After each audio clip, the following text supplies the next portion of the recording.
administration, so that we come to the goal of, you know, what I would call to make sense out of nonsense that we have. So, Prof, for the avoidance of doubt, you're stating categorically that the issue of sale of handouts has been taken care of. There should be no sale of handouts. Yes, in fact, our senators outlawed it. Yeah, it's possible that some of those who have not complied might be watching tonight's program. We took the matter to our Senate, and Senate decided that it is illegal, declared it illegal, and nobody can sell.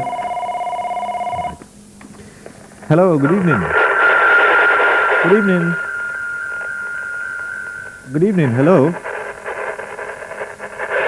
Yes, would you just turn down the volume of your TV?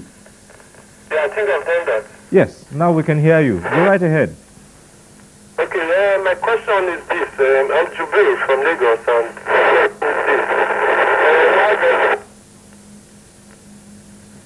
Yes, Jubril?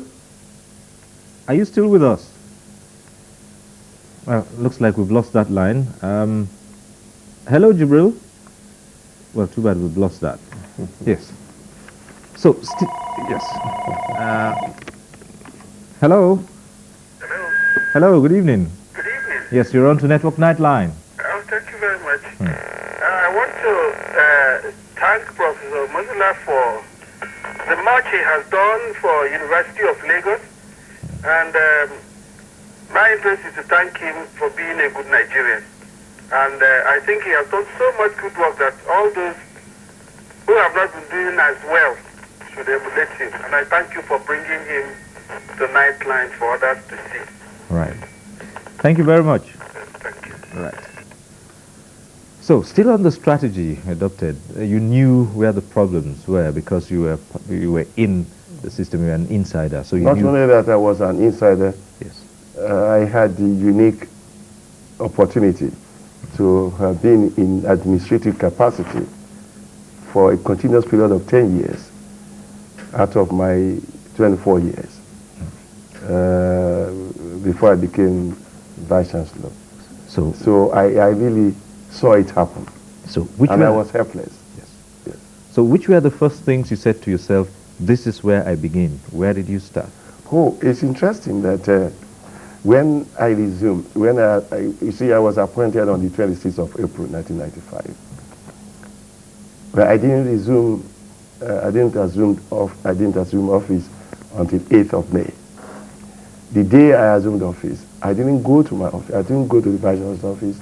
I drove straight to the gates because I knew that at our gates, although you have two gate houses there, we have two gates there. Both gate houses, they don't have toilets. No toilet, and the porters would go to the nearby bush to ease themselves. That was where I resumed. Don't you find that interesting? First day in office, I went to the gates. And I saw that I needed to work extra hard. I was very annoyed.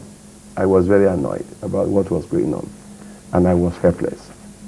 So I also found immediately that the students and the authorities at the point of my entry were like this, far apart. In fact, they were not going to give them their call-off letters. There were 14 investigations, panels set against the students, both at the Senate and at the council level. I just decided not to implement any one of them because I wanted to use my own method. When I started, they said I was indulging the students, but I know it will work.